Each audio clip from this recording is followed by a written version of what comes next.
하게 은혜로운 찬양 감사합니다. 네, 오늘 말씀은 창세기 앞부분이지요. 오늘 말씀을 통해서 우리가 가인과 라멕과 셋이라는 세 인물을 우리가 추적하고 살펴보게 됩니다. 이 세 인물을 보면서 하나님을 믿는 사람과 하나님의 사람과 그렇지 않은 세상 사람들의 삶의 방식과 차이를 우리가 이 세 사람을 통해서 볼 수 있게 되는 것입니다.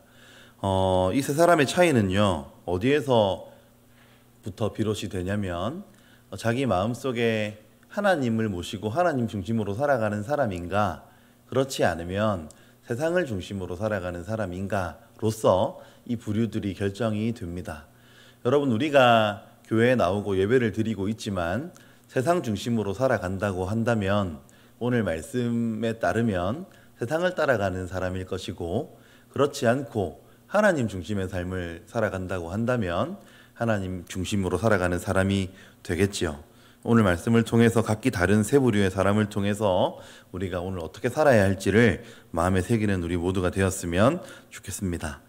먼저 오늘 16절에서 18절까지는 여러분 가인이라는 인물에 대해서 말씀이 기록을 하고 있습니다.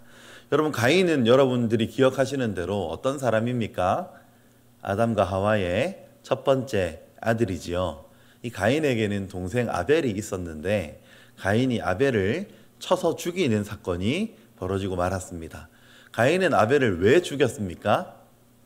하나님께서 아벨의 제사는 받으시고 자기의 제사, 가인의 제사는 받지 않으셨기 때문에 가인은 아벨을 죽였습니다.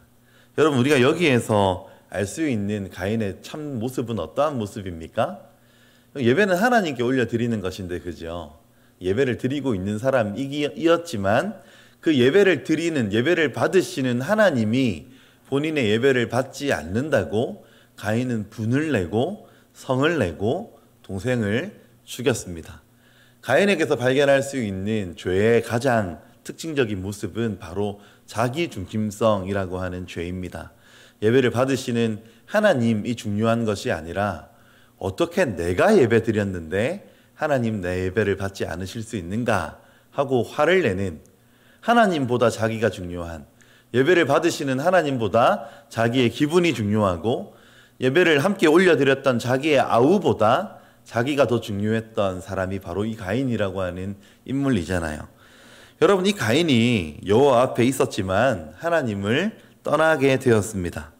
여러분, 가인은 본래 믿음의 가정에서 자랐던 아들이고 하나님을 알았고 하나님을 예배하고 하나님께 제사 지내던 사람이었고, 하나님이 친히 찾아오셔서 가인에게 경고를 주실 정도로 하나님과의 교제가 있었던 사람이었으나 하나님께서 회개의 기회를 주셨음에도 불구하고 회개하지 않습니다.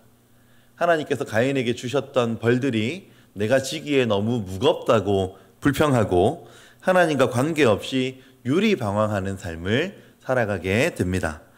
여러분, 오늘 본문에 등장하는 놋땅이라고 하는 이 놋땅의 이름의 뜻이 뭐냐면 유리함, 방황함이라고 하는 뜻을 가지고 있습니다.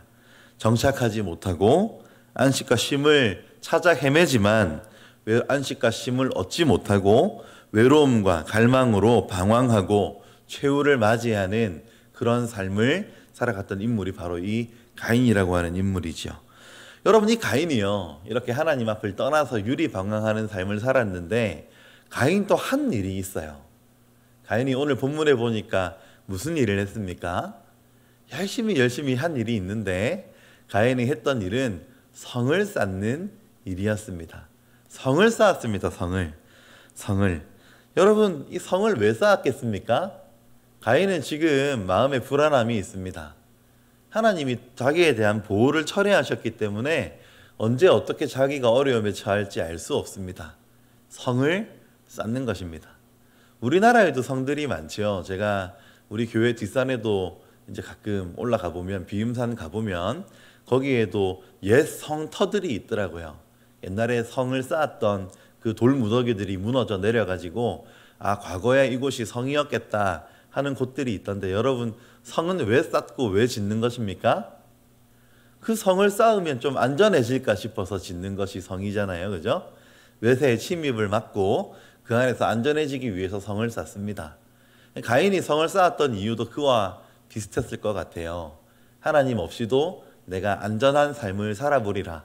하나님 없이도 내가 어려움을 극복해 보리라. 이런 마음으로 가인은 성을 쌓았을 것입니다.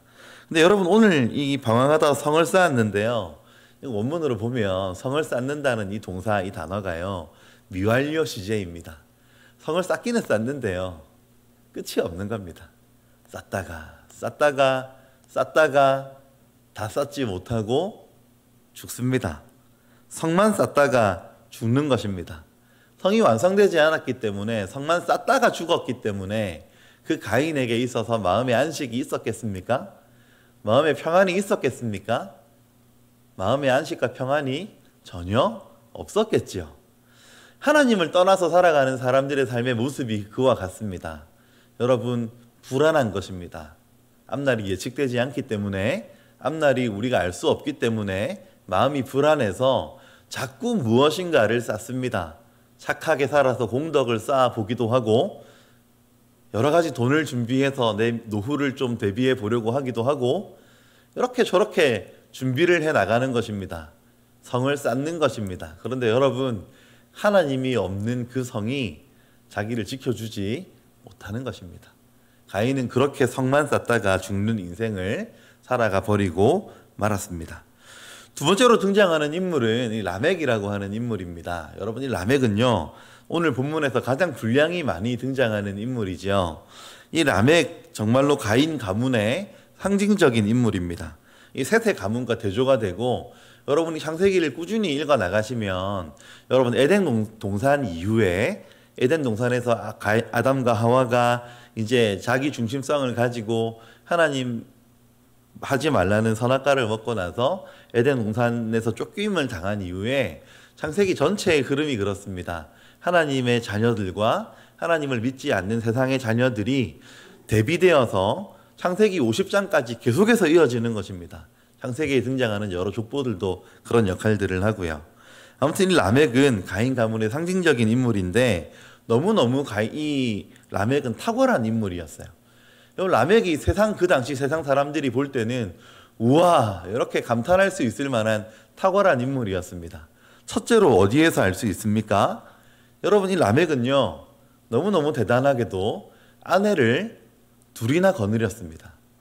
여러분, 제가 살아보니까 하나만 있어도 힘든데 아내를 둘이나 거느렸습니다. 어떻게 다 맞추고 살았는지 모르겠습니다. 과거의 가부장 시대에 그렇게 살았는지 몰라도, 이 당시에 하나님이 에덴 동산에서 가정에 대한 교훈을 주시면서 한 남자와 한 여자가 결합하여 가정을 이루도록 하신 지가 얼마 지나지 않았습니다. 그 당시 사회가 전부 일부일처제 사회를 지나고 있던 이 시대에 아내를 둘이나 두었습니다. 힘이 있었고 능력이 있었고 탁월한 인물이었기 때문입니다. 하나님의 결혼 제도를 정면에서 깨뜨린 인물이었지요. 여러분, 또 이 라멕이 대단한 것은, 여러분, 라멕 스스로가 대단한 것도 있지만은요, 자식 농사를 참 잘 지었어요. 여러분, 그러니까 모든 세상의 부모님들이 원할 만한 일이죠. 여러분, 어떤 자식 농사들을 지었습니까? 20절 보니까 야발이 등장합니다. 그죠? 장막에 거주하면서 가축을 치는 자의 조상이 되었습니다. 여러분, 장막에 거주하면서 가축을 쳤다. 이 가축이 가축들이거든요. 이 복수형입니다. 그러니까 여러분, 이 가축을 치는 게 한두 마리 가축 그냥 집에 데리고 있었다, 이런 뜻이 아니겠죠. 여러분, 이 야발은 한두 마리를 데리고 있었던 게 아니라 유목, 생활, 양식 자체를 만들어낸 사람인 것이지요. 지금 우리식으로 말하면 대단한 사업적인 수완을 가졌던 사람입니다. 여러분, 이 가축으로 뭐 했겠습니까? 가축에 짐 실으면 짐 나르는 운송업이 되는 것이고요. 가축이 우유를 생산하면 또 생산업이 되는 것이고요. 우유와 젖을 생산하고. 여러분, 또 이 가축이 죽으면 가죽을 얻죠. 가축으로 의복을 얻어내기도 합니다. 상업적인 사업 수완이 뛰어났던 사람이 바로 이 야발입니다. 여러분, 또 유발은 어떻습니까? 유발은 그렇게 돈을 많이 버는 이런 사람은 아니었지만 오늘 말씀을 보니까 음악의 조예가 깊은 사람이었습니다. 여러분, 음악이 그 당시에 에덴 동산에서 쫓겨나서 사람들에게 슬픔이 있던 이 시대에 우리가 이 음악이라고 하는 것이 사람의 마음을 얼마나 놀랍도록 위로할 수 있습니까? 이 음악이라고 하는 이 문명, 여러분 명성과 경제적인 이익을 얻었을 것이라고 생각합니다. 여러분 두발가인은 또 어떤 사람입니까? 구리와 쇠로 여러 가지 기구를 만들었습니다. 여러분 이 당시에 구리와 쇠로 여러 가지 기구를 만들었다고 하는 것은 과학자이자 기술자였다고 하는 것을 의미합니다. 특별히 굉장히 저는 이 본문을 읽으면서 신기했다 여기는 것이 성경에서 여러분 다윗 시대까지만 하더라도 이스라엘이 철기 문명을 가지지 못하거든요. 청동기 문명이었어요. 우리 역사학적으로 이야기를 하면 다윗 시대만 하더라도 청동기인데 지금 두발가인은 이미 구리와 쇠를 가지고 여러 가지 기구를 만듭니다. 엄청나게 뛰어났던 기술자였던 것 같아요. 기술자이자 과학자였던 것 같습니다. 여러분 이렇게 두발가인처럼 구리와 쇠로 여러 가지 기구를 만들면 어떤 일이 벌어집니까? 하나님께서는 아담과 하와에게 열심히 땀을 흘려야 너희가 먹고 살 것이라고 말씀하셨는데 이들이 만들어내는 구리와 쇠는 그러한 고생들을 좀 경감하는 그런 역할들을 했겠죠. 인생의 수고를 덜어주는 기계 문명의 창시자입니다. 여러분 그러니까 지금 사회가 높게 평가하고 가치를 두는 모든 이 문명의 시작점들이 전부 다 이 가인의 후손들에게서 이 라멕의 아들들에게서 여러분 등장하고 있는 것입니다. 굉장하지요. 대단하지요. 여러분 정말 대단합니다. 여러분 이렇게 기술이 발전하고 문명이 발전하고 사회가 발전하고 상업이 발전하고 다 발전하면 필연적으로 어떻게 됩니까? 사람이 더욱더 타락하게 됩니다. 기술이 나빠서가 아니고 문명이 나빠서가 아니고 음악이나 문화가 나빠서가 아닙니다. 그 기술을 사용하는 것이 그 문화를 사용하는 것이 타락한 인간이기 때문에 필연적으로 이러한 문명의 발달은 사람의 타락을 가져오는 것입니다. 여러분 이러한 문명의 발전이 사람의 죄의 문제를 해결하지 못하지요. 사람에게 있는 어떠한 수고의 일부분을 덜어주기는 하고 우리가 오늘날 살아보아도 과거보다 지금의 삶이 편리해지기는 했습니다마는 사람 안에 있는 마음의 어려움과 마음의 중심의 아픔들을 위로해내지 못하는 것입니다. 여러분 이렇게 하나님이 없이 살아가는 가인 가문의 라멕의 자랑거리가 무엇입니까? 23절 24절 말씀을 보면은요 사람을 죽인 것이 자랑입니다. 다른 거 자랑하는 것이 아니에요. 내가 이 소년을 죽일 만큼 힘이 있다 하는 것이 자랑입니다. 자기를 조금 상하게 하는 사람, 자기를 조금 해코지하는 사람 죽여버리고 아내들을 불러가지고 시를 쓰고 노래를 부르면서 자랑하는 것입니다. 너 알지? 그 용감무쌍한 걔 누군지 알지? 내가 걔 죽이는 거 봤지? 하고 시를 읽고 노래를 부르는 것입니다.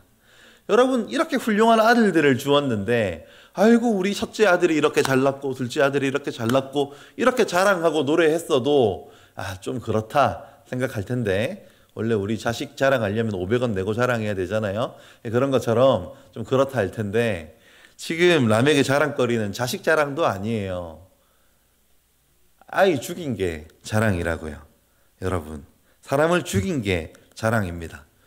여러분 이 세상 사람들이 하나님이 없는 이 세상의 사람들이 살아가는 방식, 세상 사람들이 원하는 것이 무엇입니까? 힘을 가지고 높아지려고 하는데 세상 사람들의 원함이 있습니다. 큰 소리 치고 싶은 것입니다. 아내들에게 자랑하고 기뻐하고 싶어하는 것입니다. 내가 이만큼 힘이 있는 사람이라고, 나를 조금이라도 건들면 내가 가만히 있지 않을 수 있는 사람이라고. 여러분 오늘날 이렇게 문명이 발전한 오늘날 같은 시대에도 이러한 삶의 태도를 가진 사람들을 우리는 어렵지 않게 찾아볼 수 있습니다. 그렇죠. 그 사람이 어떤 사람인지 알려면 완장을 채워줘 봐라. 이런 이야기하는 분들이 종종 계시더라고요. 평소에 힘이 없을 때는 그 사람이 그런 사람인지 몰랐어요. 평소에 어떤 지위에 어떤 역할에 올라가기 전에는 그 사람이 그런 사람인지 몰랐어요. 지위를 맡겨주고 힘을 주고 역할을 주고 나니까 사람이 얼마나 놀랍게 변하는지, 얼마나 많이 달라지는지, 얼마나 자기 중심성을 잘 드러내고 살아가는지 여러분 세상이 원하는 그러한 모습의 삶을 라멕은 살았습니다. 성경은 지금 이 라멕처럼 79배의 저주를 퍼붓는 능력이 아니라 70번씩 7번이라도 용서하는 십자가의 길을 우리에게 제시합니다.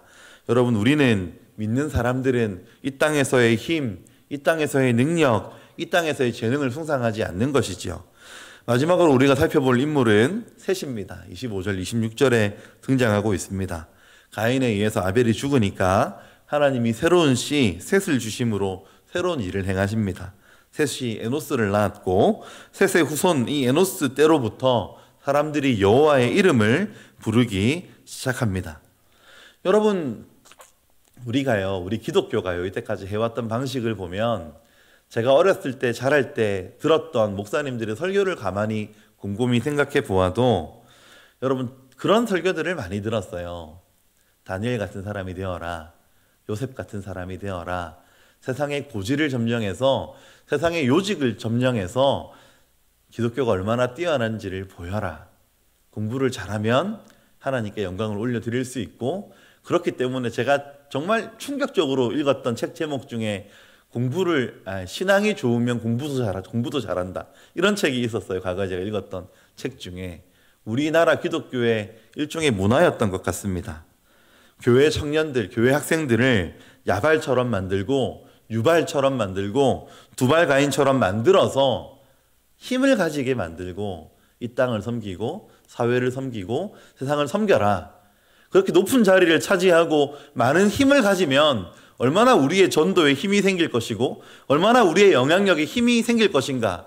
교회가 그러한 힘을 가져서 세상을 선도하고 세상의 문화를 주도하고 그런 방식으로 세상을 섬겨야 한다라는 이야기를 저는 어릴 때부터 참 많이 듣고 자랐습니다. 그래서 공부를 잘 못하고 시험을 망치면은요, 죄책감이 들기도 했어요. 내가 하나님의 영광을 가렸나 하는 생각이 들기도 했습니다. 여러분, 교회가 그런 방식으로 세상과 싸우는 곳이 아니지요. 교회는 그런 방식으로 세상과 싸우지 않습니다. 여러분, 오늘 이 에노스, 여러분 그 뒤에 이제 아담의 족보들이 등장하는데 그 뒷장을 읽어보면 여러분, 에노스가 세상에 어떤 기여를 했는지 오늘 본문에 기록되고 있습니까? 아무런 기록이 없어요. 그죠? 성경이 지금 명확하게 대조해서 보여주고 있는데 하나님이 없는 사람의 삶과 그들의 자랑이 무엇인지, 그리고 하나님의 이름을 불렀던 그 후손들의 자랑이 무엇인지를 명확하게 대조해서 오늘 본문이 보여주고 있는데, 하나님을 믿지 않는 이 라멕의 자랑거리는 자기의 힘을 자랑하고 자기 자식들의 잘남을 자랑하고 세상의 기여함을 자랑하는 것이었다면, 오늘 셋의 후손 에노스에게 기록에 있어서는 그런 기록들이 없다는 것입니다. 뭐라고 기록되어 있습니까? 업적을 기록하는 것이 아니라 하나님의 이름을 불렀더라. 짧지만 강력한 한마디. 하나님의 이름을 불렀더라. 이것이 기록되어 있다는 것입니다. 여러분, 하나님의 이름을 불렀다는 것은 무엇입니까? 예배를 드렸다는 것이고 하나님께 기도했다. 기도 중에 하나님의 이름을 불렀다 하는 것이겠죠. 세상 사람들은 사업을 하고 과학을 하고 문화와 문명의 발전으로 사람을 위로하고 채워지지 않는 마음을 채우려고 하고 도무지 평생을 쌓고 쌓아도 쌓아지지 않는 성을 쌓고 쌓아가는 방식으로 삶을 살아가려고 하지만, 여러분, 믿는 사람들은, 교회는 그러한 방식으로 세상을 섬기지 않습니다. 여러분, 그들에게 가장 필요한 분, 하나님의 이름을 부르고 하나님의 이름을 증거하고 그렇게 살아가는 삶이 믿는 자의 삶이고 믿는 자의 삶의 방식이라고 하는 것입니다. 사랑하는 성도 여러분, 하나님이 여러분에게 기대하시는 것이 어떠한 것입니까? 이 자리에 일부 예배를 드리고 있는 우리 성도 여러분, 하나님이 여러분들에게 기대하시는 것 무엇입니까? 어떤 직업을 가졌느냐, 얼마나 많은 힘을 가졌느냐, 어떤 자리에 앉아 있느냐, 이것이 하나님이 여러분을 평가하시는 기준이 아니고, 하나님 이것으로 우리를 평가하시는 것이 아니고, 여러분들이 어떤 자리에 있든지 하나님의 이름을 부르느냐, 이것으로 하나님은 우리를 보시는 것입니다. 우리가 하나님의 이름을 드러내고 높이느냐, 이것으로 우리가 어떤 자리에 있든지 말이죠. 어떤 자리에 있든지 그렇게 살아가고 있느냐, 이것으로 하나님은 우리를 바라보고 계십니다. 우리의 행실과 우리의 기도와 우리의 예배를 통해서 우리가 하나님을 입증하고 살아가는 삶, 그렇게 살아가면 세상이 우리에게 믿는 자의 살아있는 힘이 무엇인지를 우리의 지위나 우리의 재산이나 우리의 돈이나 우리의 그런 것으로 하나님의 살아계심을 느끼고 아는 것이 아니라 어떤 자리에 있든지 하나님의 이름을 부르는 그것으로 세상 사람들은 우리에게서 하나님이 살아계심을 보게 될 것입니다. 사랑하는 성도 여러분, 말씀을 맺으려고 합니다. 오늘 말씀 세 인물들은 하나님을 따르는 사람과 그렇지 않은 사람의 삶의 모습을 대조적으로 보여줍니다. 오늘 말씀을 들으면 좀 오해를 하실 수도 있을 것 같아요. 높은 자리에 올라가지 말란 말이냐, 힘을 가지지 말란 말이냐, 미래를 대비하지 말란 말이냐, 그런 말은 아닙니다. 자녀들이 열심히 공부 당연히 해야 되겠죠. 공부하지 말라 그럴 수 없지요. 미래를 대비해야 되겠죠. 당연히 우리가 예적금도 들고 보험도 들고 여러 가지 우리가 알 수 없는 미래를 위해서 대비들을 해야 할 것입니다. 네, 여러분, 다 그런 것들 하지만 하나님의 백성들이 진정으로 추구하고 살아가는 마음의 중심이 어떠한 것이냐? 성경은 오늘 우리에게 질문하고 있는 것입니다. 여러분들의 마음에 정말로 하나님을 섬기면서 어떤 것이 중심입니까? 하나님을 섬기면서 잘 살아가고 있는 멋진 내 모습이 여러분 신앙의 중심입니까? 아니면 예배를 받으시기에 합당한 하나님, 내가 어떤 자리에 있더라도 어떤 모습으로 있더라도 아무리 약함 가운데 있다고 하더라도 하나님, 내가 하나님의 이름을 부르고 하나님의 이름을 높이겠습니다 라고 하는 것이 내 마음의 중심인지 잘 돌아보고 하나님 중심으로 살아가는 우리 모든 성도님들 되실 수 있기를 주님의 이름으로 기대하고 축복합니다. 시간 함께 기도하실 때 하나님, 우리가 하나님의 사람이 되게 하여 주시옵소서. 하나님을 섬기는 자가 되게 하여 주시옵소서. 하나님이 중요하게 여기시는 것을 중요하게 여기는 우리가 될 수 있도록 인도하여 주옵소서. 함께 기도하겠습니다.